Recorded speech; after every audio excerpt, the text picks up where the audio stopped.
Subscribe to our YouTube channel and press the bell icon to get the latest updates. Mahabharat का युद्ध चल रहा था।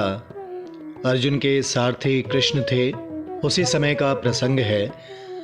जैसे ही अर्जुन का बाण छूटता है, कर्ण का रथ बहुत दूर तक पीछे चला जाता है। जब कर्ण का बाण छूटता तो अर्जुन का रथ 7 कदम पीछे जाता।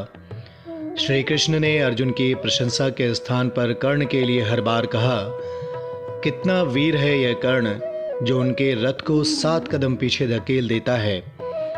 इस बात से अर्जुन बहुत परेशान हुए। असमंजस की स्थिति में पूछ बैठे, हे वासुदेव कृष्ण, ऐसा क्यों? मेरे पराक्रम की तो आप प्रशंसा ही नहीं करते और मात्र 7 कदम पीछे धकेल देने वाले कर्ण को बार बार वाहवाही देते हैं।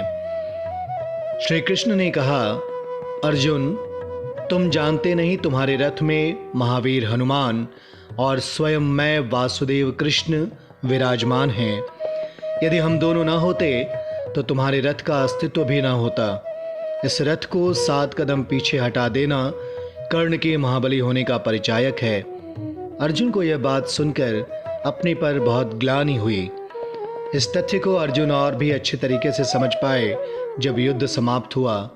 प्रत्येक दिन अर्जुन जब युद्ध से लौटते, भगवान श्री कृष्ण पहले उतरते, फिर सारथी धर्म के नाते अर्जुन को उतारते।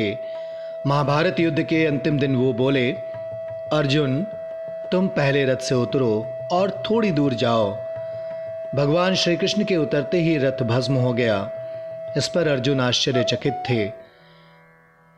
भगवान बोले, पार्थ, तुम्हारा रथ तो कब का भस्म हो चुका था। भीष्म, कृपाचार्य, द्रोणाचार्यों के दिव्यास्त्रों से यह नष्ट हो चुका था। मेरे संकल्प ने इसे युद्ध समाप्त होने तक जीवित रखा था। तब अपनी श्रेष्ठता के मद में चूर अर्जुन का अभिमान चूर चूर हो गया। अपना सर्वस्व त्याग कर वो प्रभु के चरणों में नतमस्तक हो गए।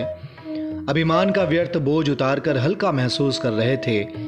गीता श्रवण के बाद इससे बढ़कर और क्या उपदेश हो सकता था कि सब कुछ तो भगवान का ही दिया हुआ है, हम तो निमित्त मात्र हैं।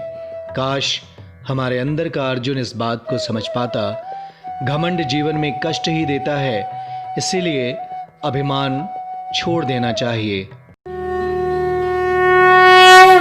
Subscribe to our YouTube channel and press the bell icon to get the latest updates.